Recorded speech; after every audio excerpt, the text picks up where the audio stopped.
Welcome to the Soulful CXO, where we discuss leadership principles, core values, health, wellness, and resiliency. I'm Dr. Rebecca Wynn, the founder and the host of the show. Do you have a topic or guest you would like to be featured on the show? Would you like to be a sponsor? Please reach out to me on LinkedIn or email me at rebecca@soulfulcxo.com. Please go to our partner, Cybersecurity Tribe, for weekly show recaps and other resources. Listen and subscribe on your favorite podcast app. Now sit back and enjoy the show.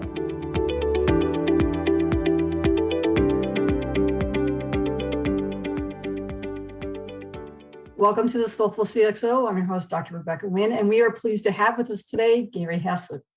Gary has well over 25 years in information technology, security, leadership, risk management experience, and exceptional record in success in leading multiple diverse teams in security, risk governance, and supporting organizational goals and objectives.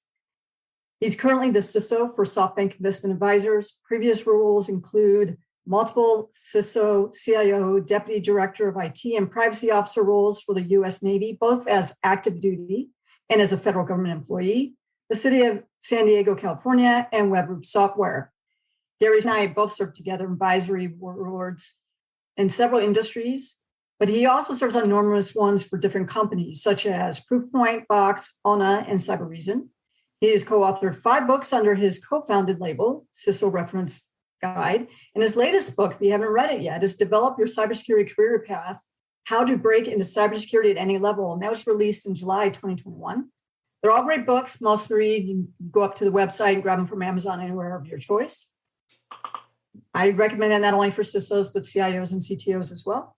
Additionally, you can read numerous other writings, such as CIO Review, CISO Online, LinkedIn, CyberWire, Forbes, Dark Reading, and numerous other places. Gary, my friend, welcome to the show.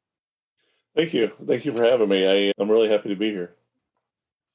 Hey, Gary, for people who don't really know your background, can you lead us through a little bit of your education? I know that you're one of the few people I've met who actually started out the education and doing cybersecurity, and how that led you into the military career. Yeah, I was in the military, the U.S. Navy. And my job in the Navy, I worked in the advanced electronics field. And my job title was I was a fire controlman. I worked on advanced weapon systems. And the way the Navy does it is they train you to where you learn the whole system. So you could be in school 6, 8, 10 months at a time, learning, new systems, learning the electronics and the computers and the heat exchangers and the radar systems and stuff. And it's just, to me, it just, all the different schooling that I was doing, I just got really fascinated with computers.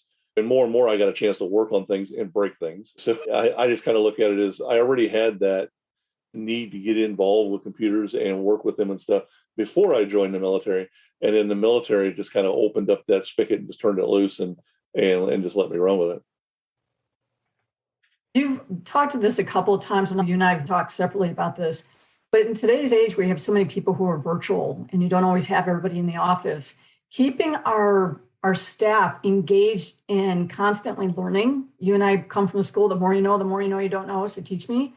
How do you do that? How do you keep your staff engaged in learning at the same time at this fast-paced world? How do you manage that, and what do you suggest that people do to get some of those resources that are out there?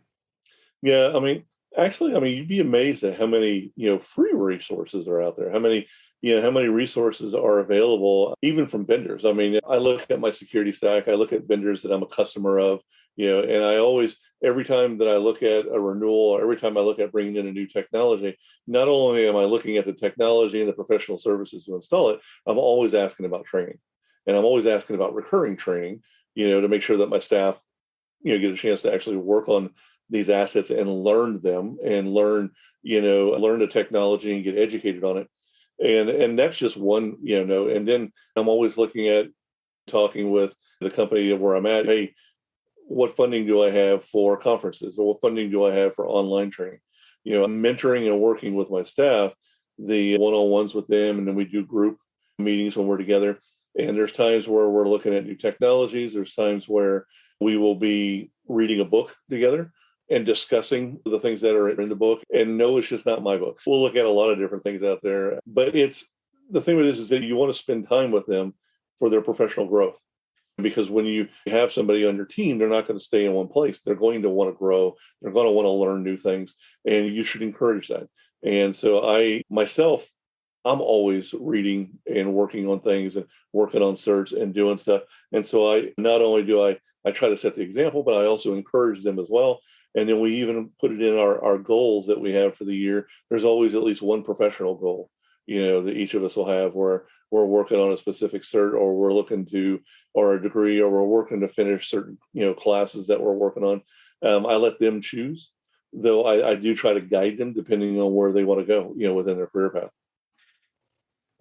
No, because you mentioned certifications, and that's been a bugaboo of mine for a while now that so many of the certifications end up having tests out there. And I know you and I both are on ethics boards. How do you go about gauging people when you're interviewing people, putting out job descriptions out there, that you're really testing that the people really know the material and not that, let's face it, that they just went to some sort of cert farm out there? How do you recommend people weed out for that? Because that's being a real problem in the industry right now. Yeah. And in fact, it's funny you brought that up, because there's several peers of ours that have just ranted about this.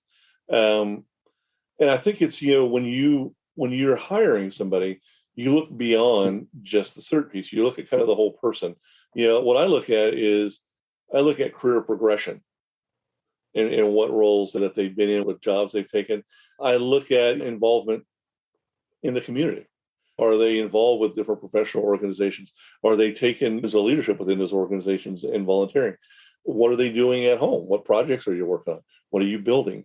You'd be surprised how many times, I find someone, okay, they may not have, the whole list of certs. They may only have a couple, but, they go ahead and they go to meetups and they go to DEF CON and they're volunteering and, at Capture the Flag events. And they got like 3 or 4 different projects that they're doing at home. And that's what I look for, is that passion. Sometimes I don't need the certs. Instead, what I need is the passion. And the reason is because we know cybersecurity as a career, you're in it for the long haul. It's a stressful job. It's a lot of hard work. You're continuously dealing with threats and with issues, not just within the security stack, but the IT stack, and then the organization itself, the various technologies and the things that business is doing today. And cyber is so intertwined in business operations today that, you've got to have people that love technology and find cybersecurity fascinating and enjoy the field and are willing to put up with that crap, that are willing to put up with how rough the job is going to get. And it does not get easier the more senior you get. In fact, it does get harder and more stressful. The reason why many of us have talked about self-care and everything, about yourself and for your teams. Certs to me are important because I look for the basics, but I also look beyond that. And I'm willing to go ahead and say, okay, they may not have this, but they're doing all of these other things and they interview well. And I really think that they're going to be a good fit for the team. And so that's what I'm saying, is they try to look at the whole person, when you interview them. Now, those are excellent points. I tell people you need to keep in mind when you have a performance-based exam versus a common-based knowledge exam, 2 different types of exam. Yep. And the one thing I think also is the critical thinking. If you don't have people who can write well, who can't communicate well, forget about it and anything else, unless they maybe want to be in a special area of our field. That really brings into tying into and how that builds into our cybersecurity resiliency as building teams. And I mean, you've written quite a bit about, in your books as well as in articles, about like the 5 core steps on building a cybersecurity resiliency team. Can you walk us through that? That's really important as we go into, the next 3, 6, 9 months and coming off most recently things when people are looking at, do we really have a good cybersecurity resiliency going on? Do we really have a good roadmap? Can you walk us through that? Well, are we talking about like the roadmap I put together for building out a program, or what I do for building out a team? Both. When you build out a cybersecurity team or strategy, if you're not thinking about your team, your strategy is going to fail. So if you kind of tie them both together. Honestly, it just comes from experience. I mean, for me, I typically do a continuous assessment. Even when I do my first, kind of assessment, whether I'm using CIS or whether I'm using, NIST CSF, I'm just looking for a baseline. Or I, like to joke about sometimes when I'm talking with boards, I'm just like, how deep is the rabbit hole? But I'm just trying to kind of baseline where we're at, what we're doing well, and what we're not doing well. And then from that list, the list of issues, I actually go into the other departments. I talk with my peers and I have them help me prioritize, kind of rack and stack it. And I try to align it to the business. And then with that list of issues, now that it's kind of aligned to the business, I then take a look at my teams. I look at what technologies I have in the stack, what current projects I have. I look at the people that I've basically got in my team, what skill sets they bring, not just tech skill sets. I'm also looking at soft skills too. Who can communicate very well and who has issues with that? Who works really well together in a team atmosphere and who kind of likes to work on their own. And then you weigh these different things together and then looking at your technologies and then looking at now this list of prioritized issues. Some of these may be projects or new technologies that you're going to be bringing in over the next 18 to 24 months, depending on budget and the business. Some of them may require, hey, okay, I'm going to replace our firewalls. We're looking for something more of a larger secure platform. And this new one that we're looking at, I'm going to need someone with experience with that. And currently right now, I don't have anybody, or the fact that we're more of an on-prem organization. And now we're looking to go ahead and go really as much as possible into the cloud. The stack's going to shift, is going to be different. Now all of a sudden you're going to be very focused on IAM and you're going to be very focused on data security. And my staff may be focused on the traditional endpoint security. And all of a sudden, hey, I'm going to need some people that understand 2FA, that understand how we're going to go ahead and handle 300 plus SaaS apps. And I'm going to have to go ahead and assign business owners to them or some way in which we can audit them. The security issues are still there. The threats and risks are still there, but your stacks is going to change. The technologies you use may shift because you're looking at things differently now as you go more on the digital side, you go more cloud. That's going to cause you to have to change your team, either through training. You got to get people some more training to get ready, for the change that's coming, or you do a little bit of each. I'm going to go ahead and train some people, and I'm going to bring on one or two senior people that'll go ahead and lead these change projects that we have coming up, and then I'll build a team around them as we move forward. And so it's a matter of doing the continuous assessment, partnering with the departments around you to kind of help level set you and keep you aligned to the business, and then they're aware of what you're doing, so that as you start the third piece, as you start moving towards your projects, that go ahead and deal with your risk, you don't interfere with the business, and then at the same time internally within the team itself, you start looking at who you have hired, what you're going to need, who you're going to go ahead and train, start looking at the skill sets. And the last piece from a technology standpoint is, what are you going to decommission? What are you going to get rid of? Is there a way possibly over this strategic plan you're putting together, can we consolidate? Can we remove 5 different platforms and consolidate down to 1 or 2 that now actually provide more services? There's some really interesting companies out there now that at one time used to only offer 1 or 2 products, and now they offer 7 or 8, and they're building out these platforms.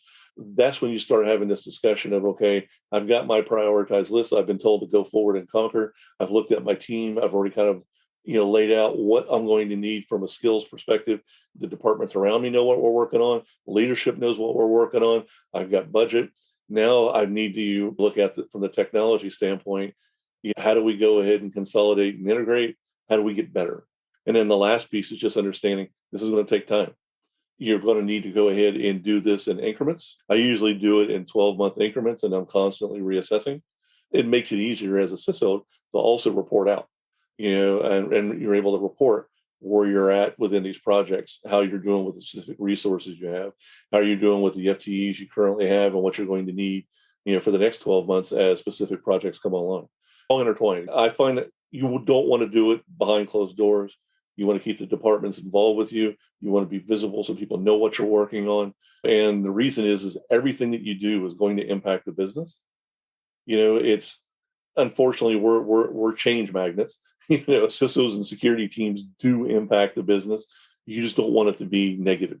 You don't want it to be in a negative context. You want them to understand the value of what you're bringing. And there may be a little bit of pain as you adjust to something new. The culture may not like having to do new things, but if you've done your job and they see if things visible and they know your team members and they know what you're working on and you've done brown bag sessions and they can see where you're going, they're willing to give you a benefit of doubt. They're willing to trust you that, hey, this may be painful, but yeah, we're going to do 2FA. This may be painful, but yeah, this new email platform actually does provide us better security. Those kind of steps, you got to get everybody involved, and you got to document, and you got to go ahead and as you're moving forward, you're continually assessing, and you're always reviewing and managing your team to make sure not only do they have the technical resources, but they also have the skill sets and everything that they need to be successful. Today, right now, the CISO in our structure is really in flux. We end up having cloud infrastructure teams who think they should be able to control everything. You have standard infrastructure who think they should control everything. You end up having engineering who thinks they should control. You have product development who thinks they control. And a lot of times when we talk about things that used to be underneath us, they're not underneath us. And so then you're talking about being a business enabler, and you're like, I just got hit out of the blue. Don't even know what you guys are doing because we just approved a budget over here and you guys just did something opposite because you said you're going to implement. How do you navigate that, and have you navigated that successfully? Because that's the real challenge today in today's CISOs. And you're right. I mean, the job that you and I knew like 10, 15 years ago is not it today. It is, I have to admit, it's changed a lot. And I think it's, and it's actually a good thing. I think it's actually a good thing. But the change is just coming extremely fast. And I think a lot of it is that businesses are still kind of kicking around and trying to figure out how to use this role. Because when you really look at it, cybersecurity is just a domain of different types of knowledge. And when you get an executive coming in who has 10 or 15 years of experience within there, they just don't have, experience and training and education in one area. They tend to have a pretty broad breadth of knowledge. And a lot of times organizations aren't really sure how to use an executive with those types of skill sets. And sometimes they tend to use him or her for 3 or 4 different things, and it tends to scatter CISOs as they try to figure out and get their place within the organization as to, okay, this is what I'm actually supposed to be here for. And instead they're like, okay, I'm here for this and also this and also this, and it just kind of grows. To go ahead and kind of control a lot of that, again, I honestly think that, being involved with the other departments, having them in, myself, the way I've done it in the past is I've gone ahead and I've had peers involved with everything that I'm working on. I'm briefing them. I do my monthly security committee briefing where I'll have people from other departments sitting in, so they're aware of what we're dealing with and what threats we're blocking and what projects we're working on. Getting them involved even in the initial phase when I'm doing assessments, and I'm having them go through and not just look at it from a security lens, but a business lens, so that I can prioritize what issues I need to work on. They've got buy-in, so they kind of own a little bit of the security program just because they're involved with my team. But another thing to also look at, there are some things, and you just have to face it as a CISO, there are some things that may be better in other departments. When I was at Webroot, I constantly worked back and forth with the VP of Dev, and then we had roughly about 8 different development teams. And I finally decided, okay, I can't have a security AppSec team and have them go ahead and periodically just potshot the dev team. So instead, the security team actually is part of dev, and the leader of that team just reports back to me, and it's easier to do it that way. Now I've got insight. I know what they're working on, but that team is embedded with them, works with them, does the stand-ups, does the sprints, does their scrum calls, and periodically I may every once in a while sit in just so I see what they're doing. But I don't need to control that team. That team can run, the leader of that team can, her and I can do one-on-ones and go ahead and chat and see where they're at, what they need, and then periodically that team will sync up with the rest of the security teams to do like larger security training. But you got to be okay that sometimes you got to be okay with satellite teams, be okay to go ahead and embed security. My thing is I'm not worried about managing and controlling the people. I'm worried about managing the risk across the whole business. And if that's what I need to do, that's fine. I'm more than happy to go ahead and partner with dev or partner with production or whoever I need to. And if we want to bake security in, and when we go and we take a look at it, it's a lot easier to have the team with them than it is with me. From a skill set perspective, I can grab a couple of the dev people that want to learn security, that are actually very knowledgeable, and add 1 or 2 FTEs with that and spin that up. We can get a quick security team running very fast, and I can start managing those risks, and I can go ahead and just stand back and let that run and start dealing with that risk. So that's what I look at it, is that you don't need to control it all. There are specific things in operations and stuff like that you're going to need to manage. It just basically fall within your area. But there's going to be things where you got to be comfortable with, where other departments will have to manage, and you just partner with them. Earlier when we were speaking, you talked about balance, and I agree with that myself. People know that I work out and I play trombone. What do you do to keep your balance? I read. Everything from science fiction to computers to politics and ethics. It's just a wide range of stuff. I write. I Lego Star Wars. I've got Legos all over my office in here. I spend a lot of time with my family.